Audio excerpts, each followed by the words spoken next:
My name's Kat. We are here today to do my first ever unboxing video on camera for a smart doll.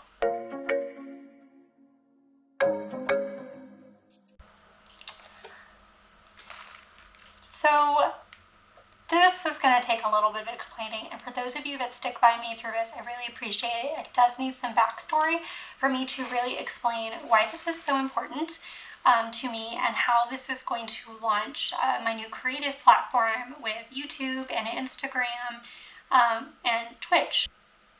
The first thing that I would like to start off by saying is I am a 32-year-old lady, and I've been obsessed with anime since I was probably 10.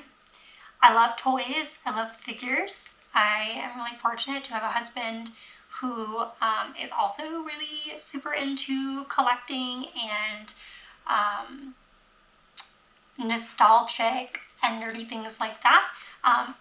I say and wear a nerd as a badge. I am very proud to be a nerd. I am very grateful to have enjoyed things like anime throughout my life, and it's brought me a lot of joy and got me through some really difficult times. So let me take you back to about 4 weeks ago when my PC was completed for my birthday, and I really was interested in getting into gaming for anime games. And for those of you who are not familiar with anime games, they are dating sims with pretty 2D anime boys, because it's the best. And one of the games that I played actually had a theme around BJDs, which stands for ball jointed dolls. So they are dolls that have typically anime-like features or exaggerated features, and they're very poseable. You can move them and pose them in different ways, and there are folks that have developed them to be hyper-realistic and look just like people, and that's very similar to kind of some of the dolls that were shown in this game that I was playing. So I just started researching, and the more I researched, I found that there were a lot of really, really well-known doll companies out there, and I wasn't looking to purchase. That was not it. This is just me for knowledge's sake. I get curious about a topic, and I get sucked into it, and I'm looking. I also say I wasn't interested in purchasing because even as a kid, I wasn't really into dolls. They kind of spooked me a little bit. I remember my grandma would bring me these beautiful dolls from Mexico, and they would be like in elaborate ball gowns, and I appreciated how beautiful they were, but I also was creeped out having them in my room at night. When I got into anime, which was launched with my love for Sailor Moon, those of you who know me best know that Sailor Moon is one of the largest loves of my life. I really wanted a doll that looked like Sailor Moon or had Sailor Moon-like features. And when they launched dolls for Sailor Moon in the 90s, they were, in my opinion, like, not cute. I know that they are worth a lot of money and that there's a lot of collectors out there, and if you love that, that's great. Like, I'm not hating on that. It just wasn't for me, and I wanted something that was really, really true to the anime style, and that just never happened for me. So, as I was deep diving, I did find out that there were Sailor Moon ball jointed dolls by a company called Dolphy Dream Doll, which they're gorgeous. I love them. I thought that that was so cool, and I was looking at them, and while I thought it would be really great to own one someday, I wasn't really convinced that it was something that I necessarily needed to have in my collection, even though I was so excited to see that there were these anime-looking dolls that were so true to the anime style that I grew up with. So I went to go look at Smart Doll's website, and I was like, I just like fell in love with them. I don't know how else to explain it except for,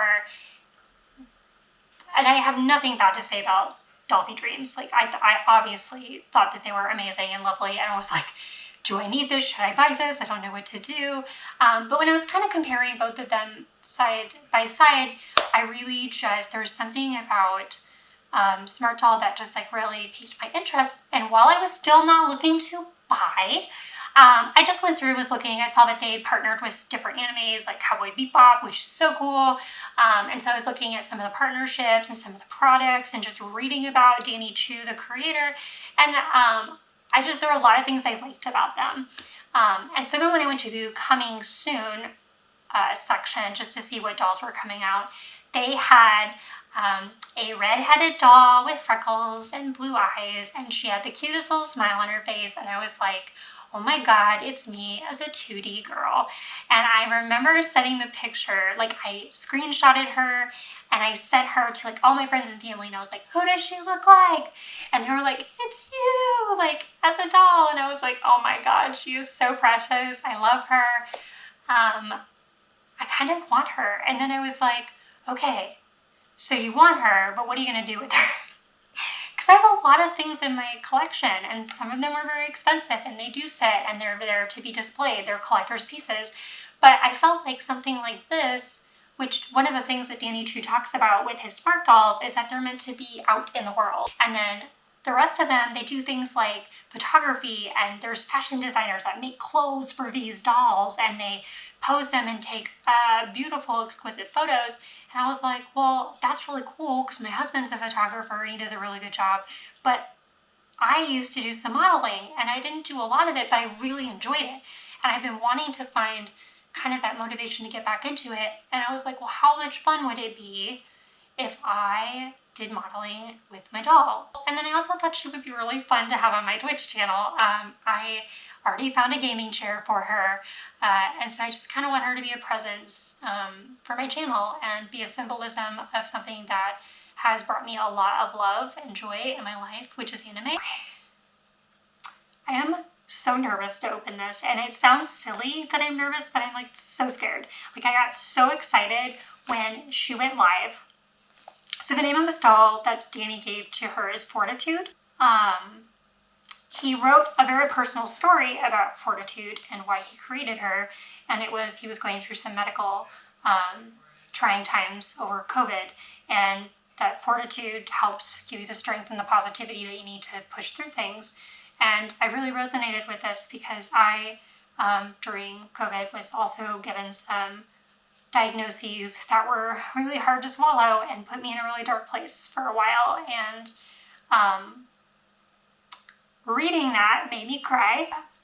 I cried. I was very overwhelmed with emotions because I was excited about this, but I also felt like, well, she's obviously perfect and meant to be, because not only is it something that represents my childhood and nostalgia, which brings me a lot of joy, but it also helps to remind me of this battle that I am fighting and will continue to fight, and that she will be kind of a beacon of light for me as I get creative and look for inspiration to get back into some things that I haven't in a while, and that is really awesome.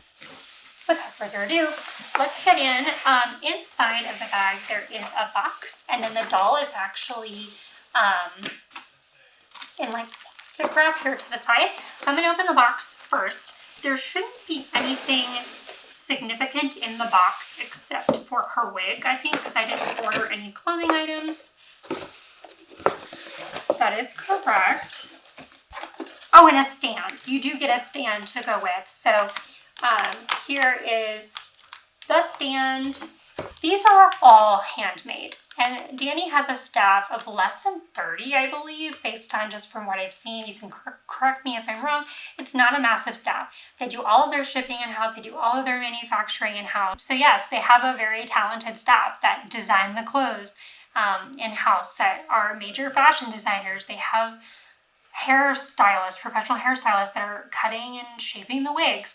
You have artists that are, doing sculpts and hand painting, and it is an absolute process. It's an interactive piece of art. I think that's really super cool. I know for me as a consumer was very interested in that, and I just think that the relationship that he has with his team is really awesome and just lovely.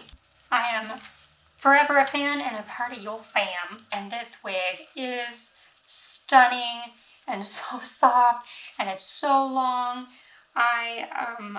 I just can't even get over this. How long can I grow my hair out, guys? I know I'm gonna hate myself when I get it too long, but I mean, come on, like we're going for this whole twin effect here, so I gotta let it get quite a bit longer, but this is absolutely stunning. I I love it. So soft. I watched videos on how to put the wigs on, so we'll see how that goes. So that's the wig. I'm going to forewarn any folks. Oh my gosh, she's so big. I knew she was going to be big, and I've seen people open these dolls on videos, and I am shook to my core at how gigantic she is. I knew it, but my God. Okay.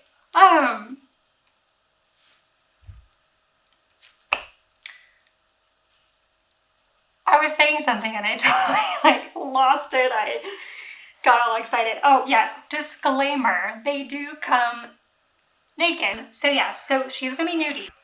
If you are sensitive to any kind of nudity, especially doll nudity, now's the time to change the channel. Oh my gosh. She had to be on her knees. Her knees are bent because she's so big. I can't. Oh my God. I'm gonna try really hard not to cry right now. Like, I am. Oh my God. Oh my God. Okay. I knew she was gonna be big. I know that I said it, but you don't. And even in this video, it may not even just be justice to how large she is. My husband collects these amazing He-Man dolls by the brand Mondo, and I thought those were some of the largest like figures I've ever seen, but this has nothing on. Oh my God. Oh my God. I just don't even know.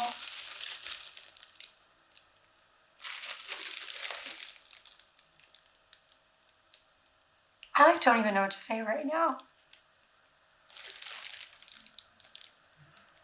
Oh my God.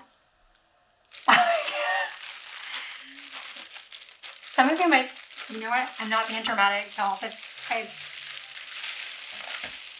Literally no drama. This is, oh my gosh. This is absolutely incredible. I just can't. The level of detail is, I'm just trying to get her situated so where I can, move her around a little bit here. Oh my gosh. And I'm a little nervous too, because oh my gosh, her torso moves. I don't know if you saw that, but oh. Her chest is soft too.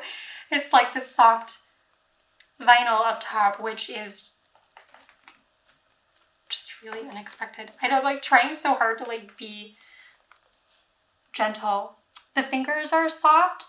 You can get different hand replacements. So if you want them to make certain poses or, oh my gosh, the mobility in these, I'm going to have to be spending some time figuring out how to, do you see, so you've got mobility from the top here. I know you can actually change out the bust size. I will not, because I am part of the Itty Bitty Titty Committee. And so the small bust size that comes standard with these dolls is literally perfect. Sorry, I lost everyone there for a minute. We had a bit of a technical difficulty with the camera stopping. However, it had really perfect timing, believe it or not, because I was just going to say that I was going to dress her off camera because I didn't really know what to expect, and there were some areas that I thought were going to be more challenging, and then the others that I thought were going to be challenging that I watched in Danny Choo's tutorials that were actually easier. So I think it just depends. Yeah, so she's in her jammies because I don't have a full outfit yet for her to wear as normal clothes. The hardest part for me was the arms. Getting them off, not an issue. Putting them back on felt like they just weren't going. And of course, I'm scared. I was scared that I was going to break her or something along those lines. But I think it's just, she's brand new. I think as I do more outfit changes on her, some of those parts will loosen up a little bit.